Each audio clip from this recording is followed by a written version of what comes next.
I was asleep inside my truck in France when the driver's door started to open. That was not a dream. It was not one of those half-awake moments where your brain turns a random sound into something bigger. I heard the handle move, then I saw the door shift in the dark, and in a second the whole night changed. One moment I was sleeping. The next, someone was trying to get into my cab while I was still inside. From the outside, the stop had looked ordinary. That was part of the problem. It was a normal parking area after a long day on the road, the kind of place a driver uses because the hours are gone, the body is empty, and there is no real energy left to go hunting for something better. There were trucks nearby, a few lights in the distance, nothing loud, nothing that made me think I should move on. I parked, checked around me, pulled the curtains, put my things where I usually keep them, and shut the truck down for the night. I was tired, but not careless. At least that is what I told myself. The truth is that fatigue changes your standards without asking permission. After enough hours behind the wheel, good enough starts to feel safe enough. At some point deep in the night, I woke to movement at the door. Not a crash, not shouting, just a sound that did not belong there. When I opened my eyes, the cab was still dark, but I could see the door was already cracked open. Not wide, just enough to tell me this was real. For a split second, I froze. Then I sat up hard, and that was when I saw him. I did not see a clear face. I saw a shape leaning in through the doorway. Dark clothes, fast hands, no hesitation. He was already reaching into the cab. That is what people miss when they imagine moments like this. You do not take in a full picture. You catch pieces. The door opening wider. The outline of the body at the entrance. An arm moving toward the nearest things worth taking. The sudden understanding that this person knows exactly why he is here and does not plan to stay long.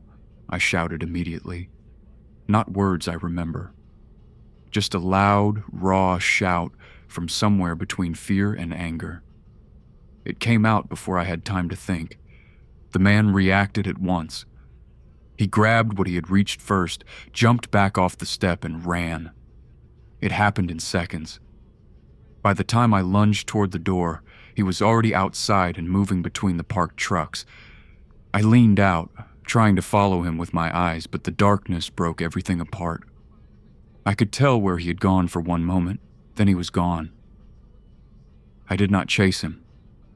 A lot of people say they would chase, maybe in daylight, maybe in a safe place, maybe if they are fully awake and know exactly what they are running into.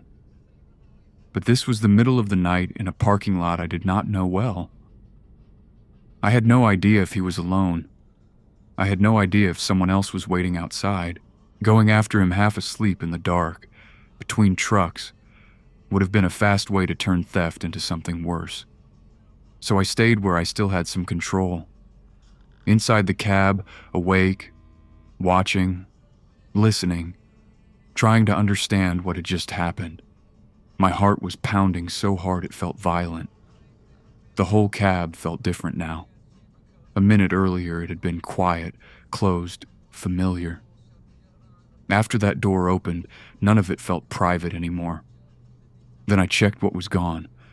First my phone, then my backpack. That was enough to tell me what kind of theft it was. He had not come to search slowly. He had not come to look through everything. He had come for speed. Grab the easiest things. Be out before the driver wakes fully.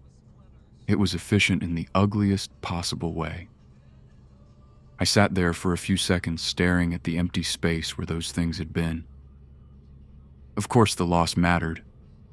A phone is not just a phone anymore. It holds numbers, contacts, messages, apps, banking, maps, photos, work details, everything. And a backpack is never just a bag. It is documents, chargers, clothes, cash, whatever part of your day or your route happens to be living inside it. But the missing items were not the first thing that hit me. The first thing that hit me was this. Someone got that close while I was asleep. That is what stayed with me. A stolen object can be replaced. A broken sense of safety does not come back that quickly. A truck cab is not a real home, but after enough nights on the road, it becomes the closest thing you have. You eat there. You rest there. You keep the small pieces of your life there. When somebody opens that door in the middle of the night, it is not just theft, it is intrusion. That feels different. I looked outside again and listened. Nothing. No one shouting, no doors opening, no sudden help from nearby trucks. Everything around me looked as if the night had remained perfectly normal. That was one of the strangest parts. Something had happened that felt enormous inside my cab, but outside, it was just another dark parking lot with sleeping drivers and silent trailers. My panic existed in one small space. 10 meters away, somebody else was probably sleeping through the entire thing. After that, there was no chance of going back to sleep. Once adrenaline hits you like that, sleep is finished. The body may still be exhausted, but the mind is wide awake in the worst way. I turned on more light, checked the locks again, checked the cab again, checked outside again, and started working through the practical side of the mess. What exactly was in the backpack? What was on the phone? What needed to be blocked, replaced, reported, or recovered as soon as morning came? That is how these nights go. First comes the wake-up, then the shock, then the check, then the long, ugly inventory of what this is going to cost you. And money is only part of the cost. People who have not lived this kind of life usually imagine the financial side first. That makes sense from a distance. You hear about theft, and you think of the value of what was taken. But in the moment itself, the deeper hit is mental. It is the speed with which rest turns into alarm. It is the knowledge that somebody entered your space while you were at your most vulnerable. That kind of thing changes how you look at ordinary stops. Not overnight in some dramatic, paranoid way. I did not suddenly start seeing criminals behind every trailer, but I did become stricter. I paid more attention to where I stopped, what kind of place it was, who was moving around, what I kept within reach, and how much I trusted a place just because it looked routine. Because routine is one of the biggest lies on the road. Most nights, nothing happens. That is true. You stop, close the curtains, lie down, sleep, wake up, move on. Then you do it again somewhere else. After enough quiet nights, routine starts to feel stronger than it really is. It starts to feel like protection. It is not protection. It is just repetition. And sometimes repetition makes you forget how thin the barrier really is between a normal night and a very bad one. That night in France reminded me of that in the clearest way possible. What still stays with me is not a dramatic movie version of fear. There was no fight, no broken glass, no long chase scene. It was much shorter than that. A handle moving, a door opening, a figure leaning in, a shout, a man running, a phone gone, a backpack gone, sleep gone. That was all. And it was enough. Because the brain does not measure moments only by length. It measures them by how sharply they cut through normal life. A 10-second event can stay with you longer than a 10-hour drive if it lands in the right place.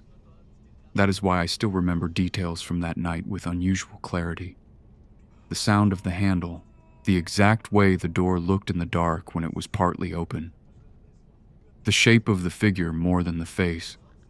The instant understanding that this was not confusion, not a mistake, not the wrong truck. He knew what he was doing. That part was obvious. He moved like someone who had done this before. There was no hesitation, no slow searching, no wasted motion.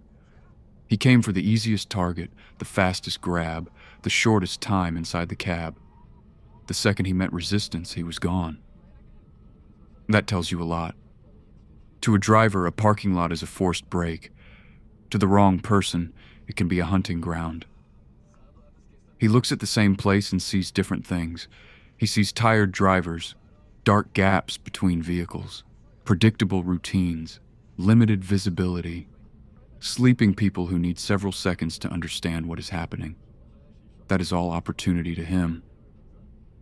And once you understand that, you stop romanticizing quiet stops. You still stop. You have to. The route does not care about your feelings. The tachograph does not care either. Hours are hours. Fatigue is fatigue. Every driver eventually needs a place to pull in for the night. But after a night like that, you choose with more care. You listen differently. You park differently. You sleep differently. That change is not drama. It is adjustment. It is the kind of adjustment that happens when a lesson stops being theoretical and becomes personal. Before that night, I already knew parking areas could be risky. Every driver knows that in a general way. We all hear stories.